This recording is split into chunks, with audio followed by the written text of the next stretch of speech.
My name is Lavinia. I am 20 years old. Today, I want to share something very personal with you. When you close your eyes and picture a wedding night, what comes to mind? Maybe soft rose petals scattered across a big, comfortable bed. Maybe gentle music playing in the background. Maybe two people who are madly in love, excited to begin their forever together. That is the beautiful dream. That is what every young woman in my quiet neighborhood hoped for. But my wedding night felt nothing like that dream. The big white bed did not look romantic to me. It looked cold and scary, like a place where something bad would happen. And the man standing in the room with me was not someone I loved. He felt like a stranger who now owned my life, or at least that is what I believed. People always told young girls, marriage is the start of a woman's real life. But as I stood there in my heavy white gown, I did not feel my life beginning. I felt my freedom slipping away. I was terrified. My heart pounded so hard I thought it might crack my ribs. I was alone with a man I hardly knew. A man everyone whispered was dangerous and cold. I thought he was a monster. I thought he would hurt me that night, but I was wrong. I was so very wrong. What happened behind that locked door changed how I saw men. It changed everything I thought I knew about love. Let me take you back to the beginning. It was 2 weeks before the wedding. The year was 1974. I was a simple 20-year-old girl living in a small town outside Chicago, Illinois. I worked at the local public library. I loved the smell of old books and the quiet afternoons sipping warm tea while I read. I had big dreams. I wanted to travel across America one day. I wanted to see the Pacific Ocean for the first time. I wanted to fall in love with a kind boy who would write me sweet letters and make me laugh. But life does not always follow our dreams. One Tuesday evening, I came home from work. The house felt too quiet. I walked into the kitchen. The air smelled of old coffee and cigarette smoke. My father sat at the wooden table. His head rested in his hands. His shoulders shook. My father had always been a strong man. I had never seen him cry before. But that night, he sobbed like a broken child. "Papa," I whispered softly. "What is wrong?" He looked up at me. His eyes were red and swollen. His face looked gray and tired, much older than his years. On the table lay a yellow envelope. "I am so sorry, Lavinia," he said. His voice cracked with pain. "I am so very sorry." "What happened?" I asked. A cold, heavy feeling grew in my stomach.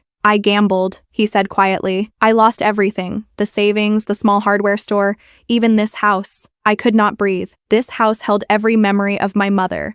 It was all we had left of her." "How much?" I asked, my voice shaking. He told me the number. It was a huge amount of money. We could work our whole lives and never pay it back. "They will take the house next week," he cried. Then he took a deep breath and looked at me with desperate eyes. "But there is one way out." I stayed silent. I waited, afraid of what he would say next. "Mr. Whitaker," he said. "Thaddeus Whitaker. He bought my debt." I froze. Everyone in our part of Illinois knew that name. Thaddeus Whitaker was a powerful businessman from Chicago. He was 30 years old, 10 years older than me. He was very rich. He was very influential. People said he was cold as winter ice. They said he bought and destroyed companies without any mercy. They said he had no heart. "Mr. Whitaker made an offer," my father continued quietly. "He will forgive the entire debt. We can keep the house." "What does he want in return?" I asked. But deep down, I already knew the answer. My father could not look me in the eyes. He stared at the floor. "He wants a wife, Lavinia. He wants you." My world stopped spinning. I felt dizzy. The kitchen seemed to turn around me. "You sold me," I whispered. "I saved us," my father shouted, but tears ran down his face. "It is the only way. Please do this for your mother's house, for our family." I ran to my small bedroom. I cried until no tears were left. I wanted to pack a bag and run away into the night. But I looked at the old photos of my mother smiling on the wall. I could not let my father lose everything and end up on the street, so I wiped my face. I looked in the mirror. "Goodbye, Lavinia," I whispered to the scared girl staring back at me. I decided to sacrifice my own happiness. I decided to marry the man everyone called a monster. The wedding day came too quickly. It was a hot day in July, 1974. The church in our small town was packed with hundreds of people. Business partners from Chicago,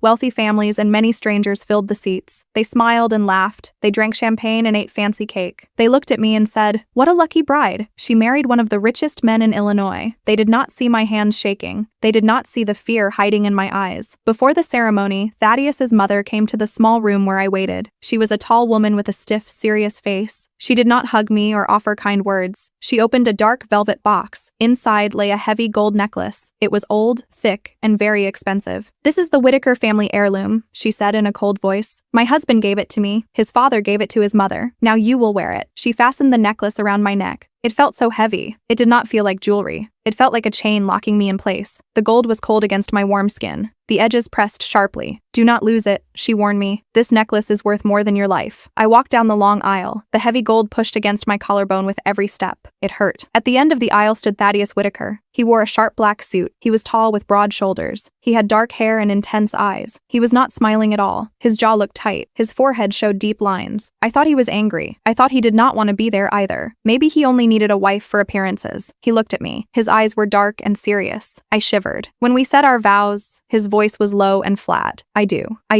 It sounded like a business agreement, not a promise of love. When he kissed me, it was quick and dry. He did not pull me close. I thought he hated me. I thought my life would be miserable from that moment on. The reception lasted late into the night. Finally, we walked to his long black luxury car. The driver held the door open. Inside, the car smelled of rich leather and faint cigar smoke. Thaddeus sat on one side. I sat on the other, pressed against the window. I watched the lights of Chicago fade as we drove toward his large estate outside the city. The ride was completely silent. I wanted to say something, but my throat felt dry. I glanced at him from the corner of my eye. He stared out the window. His large hand rested on his knee. It looked strong. A wave of panic washed over me. Once he turned toward me. He opened his mouth as if he wanted to speak. My heart jumped. I thought he would yell, but he only sighed and looked away again. That sigh sounded tired and annoyed. I thought I already bored him. I thought he was already tired of me. We arrived at his home. It was not just a house. It was a huge stone mansion on a quiet hill outside Chicago. It looked grand, but cold, like something from an old movie. Inside, marble floors shone under high ceilings. Our footsteps echoed loudly. Click, clack, click, clack. There were no servants waiting. It was only the two of us. I felt tiny and afraid, like a prisoner walking into a cell. "The bedroom is upstairs," he said. His voice made me jump. It was the first words he had spoken to me in a long time. I nodded. I could not speak. I followed him up the wide staircase. Each step brought me closer to the moment I feared most. We entered the large bedroom. A giant bed sat in the center with deep red silk sheets. To me, those sheets looked like blood. Then I heard the sound that still echoes in my dreams. Click. Thaddeus locked the door and slipped the key into his pocket. My blood turned cold. Why did he lock it? So I could not run? So no one could hear me if I screamed? The room was deathly quiet. I could hear the wall clock ticking. Tick-tock, tick-tock. It felt like a countdown to pain. Thaddeus turned away from me. He began to remove his jacket and tossed it over a chair. He loosened his tie and pulled it off. He unbuttoned the top of his shirt. Every slow movement felt threatening to me. I pressed my back against the wall. I wished I could disappear into it. I crossed my arms tightly over my chest to protect myself. The heavy gold necklace felt even tighter now. It choked me. I could not breathe properly. My chest hurt. My hands shook without control. I closed my eyes. Tears burned behind my eyelids. "Please," I thought inside my head. "Please let it be quick. Please do not hurt me too badly." I heard his footsteps coming closer. Thud, thud, thud. He stopped right in front of me. I smelled his cologne. It reminded me of fresh wood and rain. His shadow fell over me. I squeezed my eyes shut tighter. I waited for his hands to grab me. I waited to be pushed onto that big bed. My heart pounded like a drum. Boom, boom, boom. I held my breath. "Lavinia." His voice was soft. It was not the voice of a monster. It was the voice of a man who seemed unsure. I did not open my eyes. I was too afraid. Then I felt his hands. I flinched hard. My whole body jumped. "Shh, it is okay," he whispered gently. "Stay still." His fingers did not touch my body or my dress. They touched only my neck. He was not trying to undress me. He was carefully trying to remove the heavy necklace. I opened my eyes slowly. Thaddeus stood very close, but he was not looking at me with hunger. He frowned at the necklace. "This thing," he mumbled, "it is digging into your skin. Your neck is all red." His fingers were large but incredibly gentle. The clasp was small and tricky. He struggled with it for a moment. He was so close I could feel his warm breath on my forehead. But he did not take advantage of the moment. He stayed focused only on helping me. Snap. The clasp finally opened. The heavy weight lifted from my neck into his hand. He placed the gold necklace on a nearby table with a loud clank. I took a deep,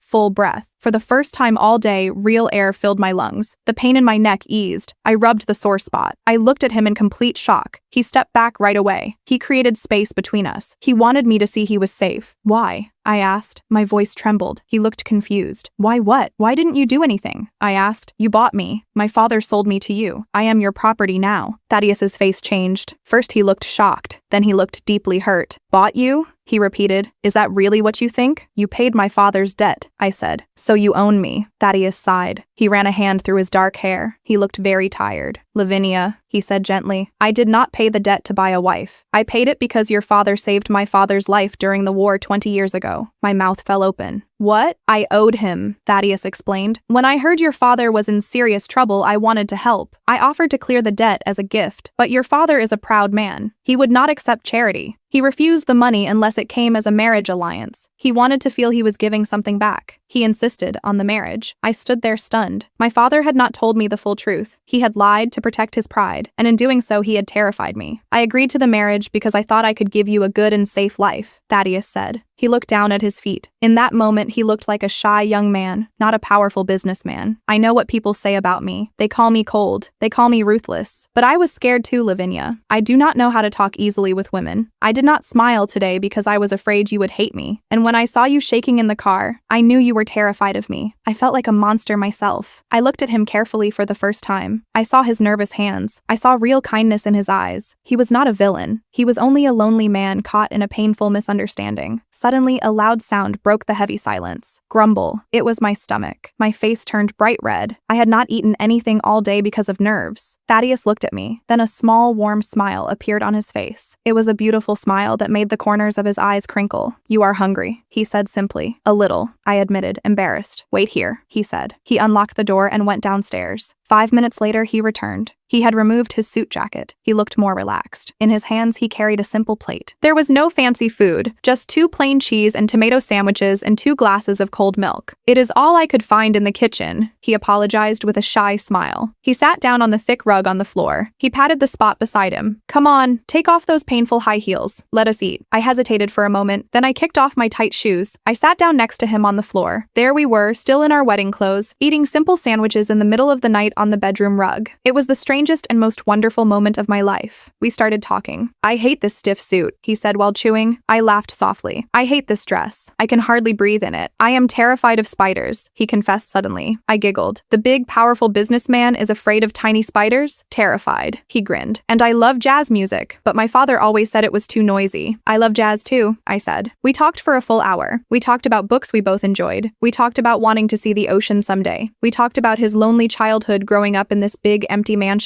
Slowly, the fear inside me melted away. The invisible wall between us began to crumble. Finally, Thaddeus stood up. He looked at the big bed with the red sheets. You take the bed, he said firmly. Where will you sleep? I asked. He pointed to the soft velvet sofa in the corner. I will fit there just fine. This is your room now. But this is our wedding night, I said. People will expect— He stopped me gently. He looked straight into my eyes with serious care. Lavinia, listen to me. You are my wife, not my prisoner. We have time. We have our whole lifetime ahead of us. He picked up a pillow and a blanket. Sleep well. Lock the door if it makes you feel safer. I promise I will not touch you until you ask me to. That night, I slept in the big bed alone. The door stayed unlocked. I watched Thaddeus sleeping peacefully on the sofa. His breathing was slow and steady. For the first time in many weeks, the tight knot of fear in my stomach disappeared. I did not feel passion or desire that night. I felt something much deeper and more important. I felt safe. I realized the heavy gold necklace was only metal. It could not truly bind anyone. What truly binds 2 people is not a contract, not a debt, and not expensive jewelry. It is respect. I want every woman who hears this story to remember something important. Your body belongs to you. Your fears are valid. A real man does not use his strength or power to control you. He uses it to protect your peace and make you feel safe. True love does not rush. It waits patiently. It listens carefully. And sometimes true love begins with something as simple as cheese sandwiches on the floor and a quiet promise of safety. Thaddeus and I have now been married for 50 years. He is still my best friend. He is still afraid of spiders, and we still laugh about that first night. But that wedding night was the night I truly began to fall in love with him. If this story touched your heart, please like this video, share it with someone you care about, share it with your daughters and your sons, because every person deserves to know that real love should always feel safe and respectful. I am Lavinia, and this was my story. Thank you for listening. If this story touched your heart, don't forget to like the video and share it with someone who needs to hear a message about kindness and patience in love. Tell us in the comments what you felt while listening, and subscribe to the channel for more emotional, true-to-life stories that celebrate respect and real connection. We appreciate you being here.